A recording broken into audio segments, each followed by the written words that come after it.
Le tribunal des dieux, le jugement d'Horus. Dans l'aube des temps, avant que l'histoire ne s'écrive sur les pierres des pyramides, une terre bénie se formait.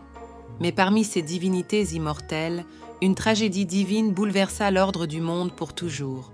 Le meurtre d'Osiris, le dieu de la résurrection. Ce récit nous emmène au cœur du tribunal des dieux, où la justice divine trace sa route. Osiris, symbole de vie et de renaissance, était aimé des hommes et des dieux. Avec sa sagesse infinie, il apportait l'harmonie sur la terre et dans les cieux. Mais dans l'ombre, ruminait Seth, son frère cadet, roi des tempêtes et du chaos. Obnubilé par son désir de pouvoir, Seth fomenta un complot perfide. Lors d'un banquet célébrant la grandeur d'Osiris, Seth déploya son piège. Une somptueuse boîte fut présentée, un coffre magnifique, sculpté à la perfection, conçu pour attirer Osiris. Le dieu de la résurrection, innocent, monta dans le coffre, ignorant qu'il s'agissait de son propre cercueil. À peine le couvercle fermé, Seth et ses partisans scellèrent le cercueil et jetèrent Osiris dans le Nil. Mais sa trahison allait bouleverser bien plus que des vies mortelles, car la mort d'Osiris fractura l'équilibre du cosmos. La perte d'Osiris plongea Isis, sa sœur et épouse dévouée, dans un chagrin insondable. Pourtant, ce chagrin ne l'écrasa pas. Isis, la déesse de la magie et de la guérison, entreprit de récupérer les morceaux éparpillés du corps de son mari, dissimulés à travers l'Égypte par Seth. Dans un voyage marqué par la douleur et la détermination, Isis rassembla les fragments d'Osiris, guidée par son amour éternel et une magie ancienne. Grâce à ses pouvoirs divins, elle insuffla brièvement la vie à Osiris pour accomplir un dernier acte, concevoir un héritier, Horus, celui qui restaurerait l'ordre et vengerait son père. Horus fut élevé dans le secret par Isis pour qu'un jour il puisse défier Seth et réclamer le trône de son père. Dès son plus jeune âge, il conquit les épreuves de résistance, de sagesse et de stratégie imposées par les dieux. 6 yeux, un symbole puissant, reflétaient sa dualité, l'un représentant le soleil brillant, l'autre la lune sereine. Tout en lui incarnait l'équilibre et l'espoir d'un avenir restauré. Adulte, Horus comprenait que sa destinée n'était pas seulement un acte de vengeance. Il portait le fardeau de restaurer la Ma'at, le principe fondamental d'harmonie, contre le chaos destructeur de Seth. L'heure était venue pour le jeune dieu de revendiquer son héritage sur le trône divin. Avec le cosmos en déséquilibre, les dieux eux-mêmes se rendirent compte que ce conflit exigeait un arbitrage impartial. Ainsi fut convoqué le tribunal des dieux, présidé par Ra, le dieu solaire et gardien de l'équilibre de l'univers. Les dieux s'assemblèrent pour juger ce différend qui n'était pas qu'un simple conflit familial, mais une bataille cosmique entre l'ordre et le chaos.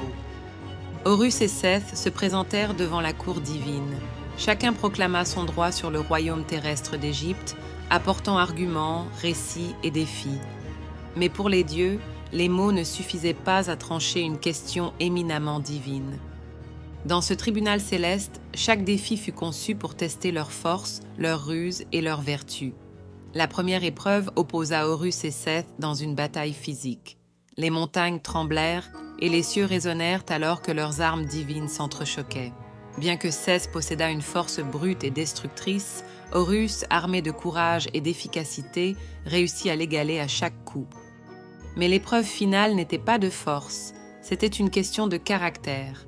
En plein tribunal, Seth promit à Horus de céder si ce dernier montrait clémence et sagesse.